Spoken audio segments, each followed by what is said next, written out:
En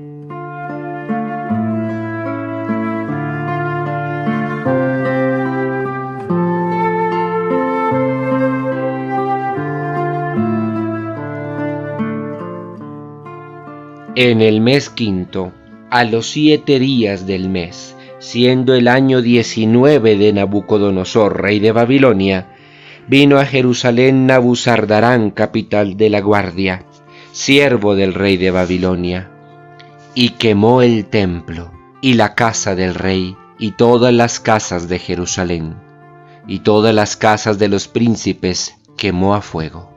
Y todo el ejército de los caldeos que estaba con el capitán de la guardia derribó los muros alrededor de Jerusalén, y a los del pueblo que habían quedado en la ciudad, a los que se habían pasado al rey de Babilonia, y a los que habían quedado de la gente común, los llevó cautivos Nabuzaradán, capitán de la guardia, a Babilonia.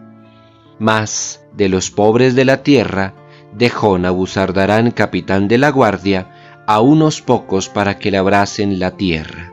Quebraron los caldeos las columnas de bronce que estaban en el templo de Jehová, y las basas y el mar de bronce que estaba en el templo de Jehová, y llevaron el bronce a Babilonia. Llevaron también los caldeos las paletas, las despabiladeras, los cucharones y todos los utensilios de bronce con que ministraban en el templo de Jehová. Incensarios, cuencos, los que de oro en oro, los que de plata en plata. Todo lo llevó el capitán de la guardia. Las 2 columnas, un mar y las basas que Salomón había hecho para la casa de Jehová, y no fue posible pesar todo ello. La altura de una columna era de 18 codos, y tenía encima un capitel de bronce, y la altura del capitel era de 3 codos, y sobre el capitel había una red y granadas alrededor, todo de bronce, e igual labor había en la otra columna con su red. Tomó entonces el capitán de la guardia al primer sacerdote, Seraías, al segundo sacerdote, Sofonías, y 3 guardas de la vajilla. Y de la ciudad tomó un oficial que tenía a su cargo los hombres de guerra, y 5 varones de los consejeros del rey que estaban en la ciudad, el principal escriba del ejército que llevaba el registro de la gente del país, y 60 varones del pueblo de la tierra que estaban en la ciudad. Estos tomó Nabuzaradán, capitán de la guardia, y los llevó hasta Ribla, hasta el rey Nabucodonosor, rey de Babilonia. Y Nabucodonosor los hirió y los mató en Ribla, en la tierra de Hamat. Así fue llevado cautivo toda Judá de sobre su tierra. Del libro segundo de los Reyes, capítulo 25, versículos del 8 al 21. Ha llegado el momento, hermanos. Ha caído el reino del sur. Jerusalén ha sido totalmente incendiada, sus murallas derrumbadas, el templo saqueado, desarmado, por decirlo así, y lo que quedó incendiado. Los notables de entre el pueblo asesinados por Nabucodonosor, los pobres llevados cautivos. La tierra desolada quedó en manos de unos pocos para que la labrasen para beneficio de Nabucodonosor.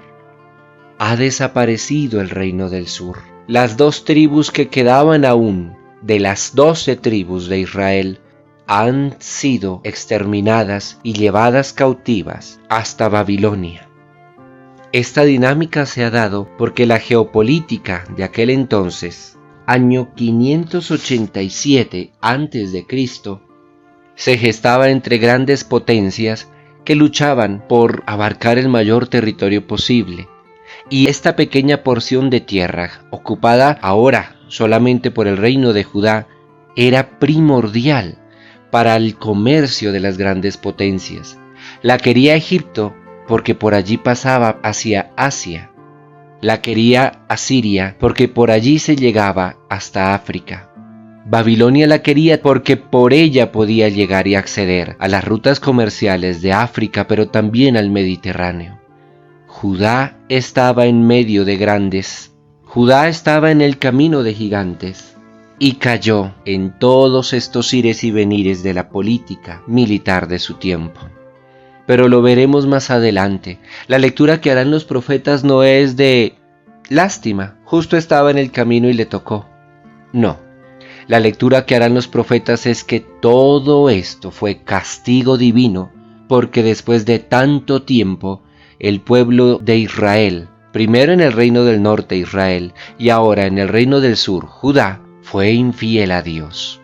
Se apartó de su alianza, se fue detrás de otros dioses, y tras los otros dioses cayó en la ignominia, en lo peor que pudo haber caído, en una idolatría sacrílega, asesina, salvaje, que desdijo no solo de ser el pueblo de Dios, sino que incluso lo abajó hasta el mismo nivel de aquellos que no conocían a Dios. Hermanos, cuando nosotros nos entregamos al mal, cuando el ser humano se entrega al pecado y neciamente permanece en él, termina cayendo incluso hasta donde caen los que no conocen el bien ni la bondad. Lejos de Dios, caídos de la mano de Dios, los hombres y mujeres no son sino presa de las corrientes del mundo, de los gigantes del mundo, de los grandes enemigos del hombre. Hagamos una lectura de nuestra vida a la luz de este triste capítulo que marcará para siempre la historia del pueblo de Israel. Recordarán por siempre, así como recordaron el paso del Mar Rojo saliendo de Egipto, las fechas en las cuales el reino del norte y el reino del sur cayeron en las manos de sus grandes enemigos, Asiria del norte, Babilonia del sur.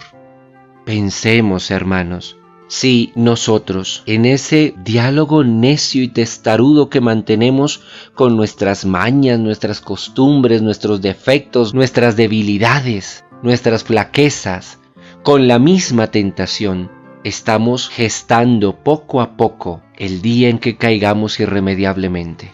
Pensemos si vale la pena seguir siendo necios hasta la triste fecha en la cual nuestras vidas queden dolorosamente marcadas por siempre. Pensemos si este espejo que nos permite Dios vislumbrar no es capaz de conmovernos y de corregir nuestras vidas de una vez por todas.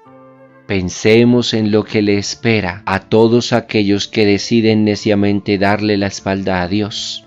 Y estoy hablando no de las tragedias que puedan ocurrirnos aquí en vida. Estoy hablando del momento en el que llegue el juicio divino, aquí al pueblo de Israel por mano de Babilonia y de Asiria, a nuestras vidas por manos del justo juez, cuando se dictamine la triste sentencia en la cual, por haber rehusado la conversión definitiva a Dios, merezcamos la condenación eterna y ya no haya nada que hacer. Que el gloriosísimo nombre de Cristo sea pronunciado sobre todos nosotros. Amén.